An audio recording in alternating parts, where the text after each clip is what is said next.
এখানে পঞ্চায়েত মন্ত্রী অনেক দিনের আছেন।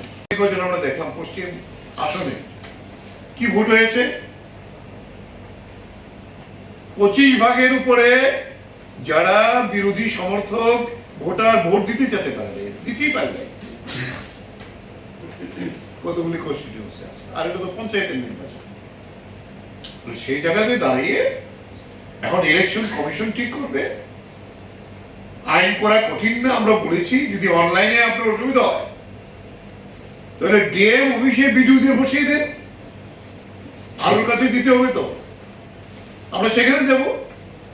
কিন্তু ব্লক অফিসে এই নিরাপত্তা পুলিশ নিজেরা বলছে আপনারা আসবেন না, আসলে আপনাদের রক্ষা করতে পারবো না। জিরানিয়াতে তাই ঘটেছে, বক্সনগরে তাই ঘটেছে। এই জায়গায় দাঁড়িয়ে এই গণতান্ত্রিক পদ্ধতি, কিন্তু তারা নাকি বলছে সাংবাদিক সম্মেলন করে আমরা 100% জিতবো।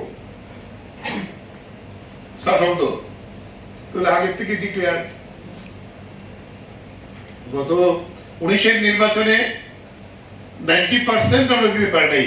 যে কয়টা ব্লকে দিয়েছিলাম, গৌরনগর, কদমতলা, আমাদের প্রার্থী তো জয়লাভ করেছে অনেক পঞ্চায়েত থেকে যেখানে ভোট হয়েছে।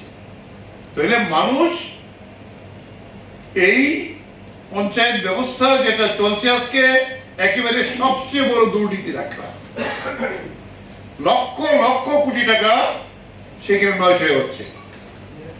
কাজ না করে রেগার পেমেন্ট দিতে হয়েছে, দেয়নি বলে জিআরএস কে বেঁধে রেখেছে। আপনারাই বিভিন্ন খবর করেছেন। কয়দিন আগে তো প্রধানকে ঘরে তালা দিয়ে দিয়েছে, ভিডিও গিয়ে প্রধানকে উদ্ধার করেছে। এটাই দুর্নীতি। কোন গ্রামের রাস্তা নেই, জল নেই, পঞ্চায়েতের দায়িত্ব। এই অবস্থাতে পঞ্চায়েত একেবারে দুর্নীতি রাখা হয়েছে এবং এখানে বিজেপিরও মানুষ ক্ষুব্ধ। যদি অবাধে নির্বাচন হয়, পঞ্চায়েত নির্বাচনে ওদের ভরাটি অভাবে নিশ্চিত, তাই তারা ভোট করবে না, এটাই তাদের কথা। তাই আমরা বলছি এই ভোট যাতে হয়, আমরা যাতে অংশগ্রহণ করতে পারি তার ব্যবস্থা করব। এখনো আমরা বলবো, তারা বলছে আমরা নাকি প্রার্থী পাই না। আমরা এখানে চ্যালেঞ্জ করে বলতে চাই, যদি অবাধ হয় এমন কোন পঞ্চায়েত থাকবে না যেখানে সব করে তোমরা প্রার্থী দিতে পারবে।